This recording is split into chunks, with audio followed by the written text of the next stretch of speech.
Most mobile mechanics pull up in a shiny, white $60,000 van with a wrap. Not me. When you book Shift and Fix, you're probably going to see a black, bed-linered 1994 Chevy S10 pulling into your driveway.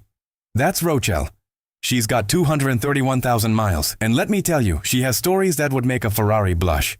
This truck is family. My grandmother-in-law bought it nearly 30 years ago. She used to daily it between Canton and Gainesville. One time, in the middle of downtown Atlanta, the driver's side door hinge just gave up. Did she call a tow? Heck no. She held that door shut with her bare hand all the way back to Canton.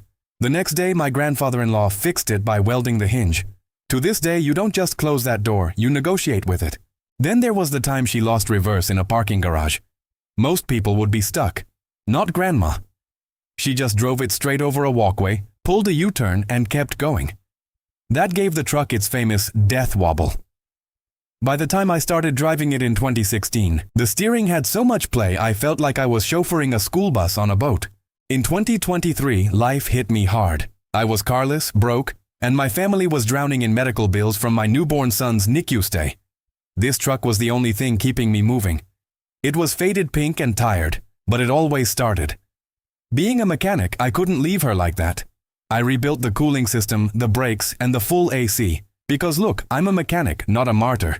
I couldn't afford a paint job, so I grabbed some bedliner and gave her the tough look she has now.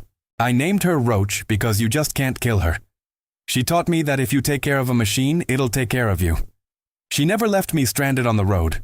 She always waited until I got her back to the shop before she needed a break. That's the same respect I'll give your car. Whether it's a 2025 luxury SUV or a 1994 workhorse like mine.